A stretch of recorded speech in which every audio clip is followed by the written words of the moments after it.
Hello there. Gurubhyo Namaha, Namo Namaha. Welcome to session 14 of the causes of suffering and ways to overcome them. Hope the new year has begun well. I'm sure it will go well because we are in the right path. We are in the right path. Because we are finding the causes of suffering and we are going to find how to overcome them. We are finding how to overcome them. So this year we will be having no sorrows, or even the sorrows are there, we know how to handle them. That's very important thing. It's a great news, right? We'll continue in this journey, okay, in this year also.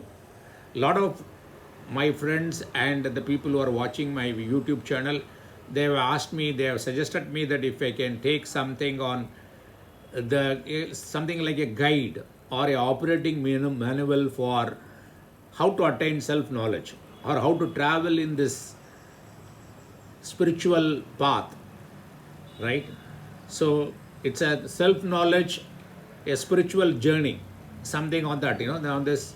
Why don't you take a step by step process and help us, so that handhold us, so that we also would like to travel in this path, spiritual journey, and we also would like to know or attain our self knowledge.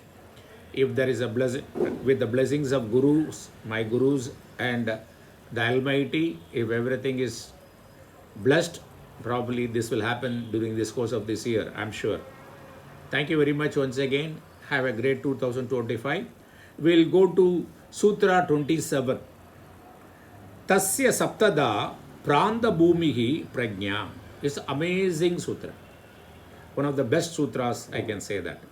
But if you ask me, that I'll keep saying every sutra is a good sutra only. Once you develop the liking towards and understand the meaning and has derived the benefit, you don't have a choice but to say this, right? Here the Patanjali says there are 7 stages of this ultimatum, fully blown self-knowledge, discriminative knowledge. 7 stages. He only says there are 7 stages, but he has not explained in detail what are those 7 stages. But commentators have done that. So with the help of the commentators, I am going to deal with this sutra. What are the 7 stages? The 7 stages are, first one is Jigyasa Nivritti. Jigyasa Nivrittihi. What is Jigyasa? Jigyasa means Jnatum Icha. To know more. To know more. I want to know more. Any amount of knowledge I have, I am not happy. I want more. Know more. So this is first. That will go away. Wanting to know more will go away. Why? I'll deal with that. The second stage of this full-blown culminated knowledge is Jigasa Nivarti. I want to give up this. I want to give up this. I want to give up this. The newer resolutions, we want to know more of this, and we want to give up that. Once you attain this full-blown ultimate knowledge, discriminative knowledge, the wanting to give up something will go away. Then Prepsa Nivarti, wanting to attain something will go away. Because you know that you are complete, you are Purnam.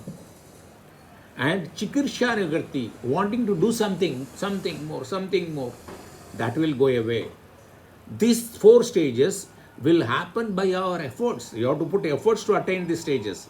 Having attained these 4 stages, the subsequent stages, 3 stages, will automatically happen. You have to sow the seed, water it, ensure that it gets sunlight. But beyond a point, the tree grows and the flower bloom and the fruit comes out, right? Automatically. So the first 4 stages are with human efforts, and the 5th and 6th and 7th stages are, it will happen. It will happen automatically. It will blossom on its own. What are the stages? Shoka Nivartihi. You will be free from all worries. Is it not a thing we are looking for in this new year? Always rather. More so you will get this in this new year because we are in the right path. Then Bhaya Nivartihi, the fear. The fear is the problem for doing all nonsense and all things which we think that will remove the fear. Wrongly so. But unless otherwise we get this clear knowledge about our true nature, the fear will keep coming some way or the other. we earn money thinking that that will secure me. Then we need a security guard to save the money. Is it not though? That is the case. Why fear comes? The fear comes from something else, right? You can't have fear from your own self. You can come from some parts of you, okay, but your true self is not that. Ignorance, because of ignorance, you think that you are this body. The body can give fear. But if you know that you are the only one, you are the consciousness, you are the awareness, the fear will not be there. But that stage, once you reach, that is called Kaivalyam. There is a liberation. So these are the 7 stages he is talking about.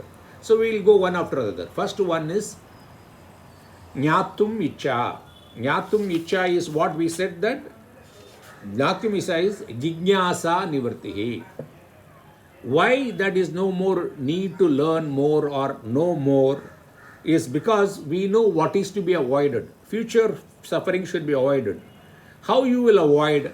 By knowing your true nature, but not identifying as a mixture of you or a union of you and the seer and seen. Whatever is seen, you understand that that always gives suffering. Think about it. It always gives suffering, later or sooner. So you identify yourself that you are not that. Earlier you identified as a conjunction, a union of with that whatever you are. The seer and seen is joined together, associated together. Now you know that it is not so. So you don't have to know anymore. You have got the knowledge. You have realized that you are different from what is seen. So there is nothing else to be known. Then second is Jigasa Nivarti. What is to be given, there is nothing else to be given up. What is to be given up? Avidya, wrong understanding, asmita, ego, attachment, aversion, clinging on to this body which is not permanent. What is the point of holding on to something which is not permanent and grieving about it? So that you don't have to give up, because you have got, you know that what is the causes of this. That is, the kleshas are the causes. So once you have given up kleshas, that has gone, nothing else to be given up. The third one is prepsa nivarti, praptumicha. You have understood that conjunction or the union of the seer and seen, that is the cause of that suffering, and you have removed that separately. The seer and seen is, you have done the viveka, separation you have done. So what happens? You have attained, then because of that removal of that, you have attained freedom. Then nothing else to be attained. Then the fourth one is chikirsha nivarti, kartumicha. Because you know, you have got the ultimate knowledge, the full-blown, clear, discriminating knowledge. Once that removes all the problems, then nothing else to be done. All these 4 stages are to be done by human efforts. The 5th stage is shoka nivarti. All worries go away. Why worries go away? Because the intellect has done its job. The intellect has become redundant. Why? What is the job of the intellect? The intellect job is to provide the transaction. When you are transacting the world, the experiences it gives, the intellect gives. And second one is it gives liberation. Since you have got liberation, the intellect has become redundant. When the intellect has become redundant, means there is no thought. And shoka is nothing but a thought. So shoka is not there. Then what happened? Bhaya nivarti. The gunas, the sattva, rajas, tamas, gunas, they dissolve back into their nature, the prakriti. Then they don't have any karya. There is no effect of this guna. The fear is out of that effect of the gunas only. The play of 3 gunas create the fear. That has gone back, resolved into his karana, the source, the prakriti. Then there is no fear. And because of this, you have attained kaivalya, freedom. Then the next sutra, 28th sutra, yoga anga anushthanat ashuddhikshaye jnana deeptihi aviveka kyatehe. You need to weaken the kleshas. How do you do? Ashtanga yoga. By practicing yoga, Ashtanga yoga. We will see what are the angas. And by practicing Ashtanga yoga, the kleshas, the causes of suffering are weakened, and you get discriminative, clear knowledge. Then you are happy all the time. So He says here Ashtanga Yoga is the causes of reducing the klesha, and since the kleshas are weakened, because you get that clear knowledge, that clear knowledge will give you freedom, liberate you. Then the next sutra is, what are the 8 anga? Yama, Niyama, Asana, Pranayama, Pratyahara, Dharana, Dhyana, Samadhayaha, Ashtau Angani. Yama. Yama means with respect, how do you interact with the world? What you should do, what you should not do. Mainly don'ts. What all of the things you should not do when you are interacting with the restraints. That is Yama.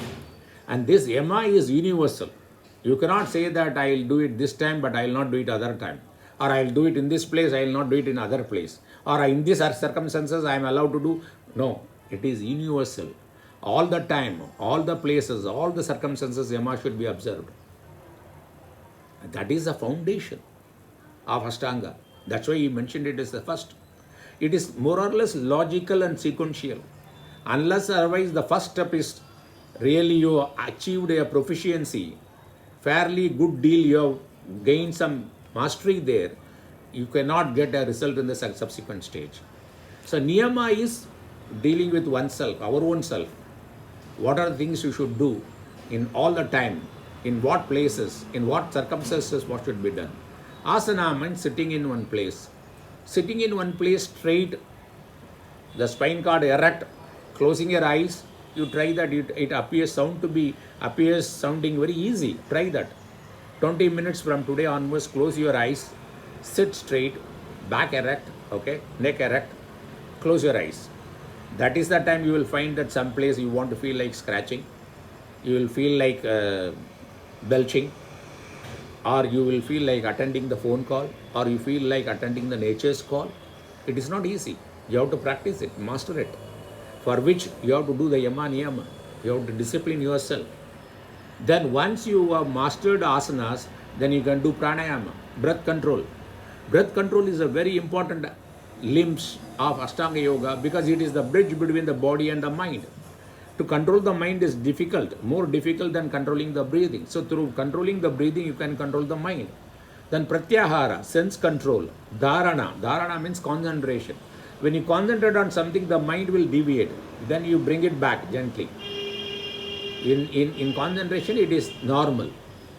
You get distracted. That's called concentration. You have to bring it back. In dhyana, you are one-pointed. But up to dharana, you can do. Dhyana has to happen. Dhyana is like, you can prepare for dhyana. It's like you are preparing for your sleep. You can prepare your bed, you can put your pillow, you can put the AC on or fan on, you can have a good blanket. But that doesn't mean that the sleep will come. It will come on its own, right? But you have to prepare. You can't sit and put a bright light and expect the sleep to come. So dhyana has to happen, samadhi has to happen. Samadhi means totally absorbed. So these are the things, this today, the New Year posting, all these 3 sutras are very useful. I wish you all the very best this year. Yes, sorrow will definitely come. You will have a difficult situation for sure, but you will know how to handle them. The frequency will come down. The intensity will come down. The recovery time will become better. FIR reduction, my guru used to say that. That you will feel the difference and you will experience the reduction, FIR reduction of your grief and sorrows in this new year. With this blessings and with these wishes, I'll conclude this session. In the next session, we will see Sutra number 30. Thank you very much for this opportunity.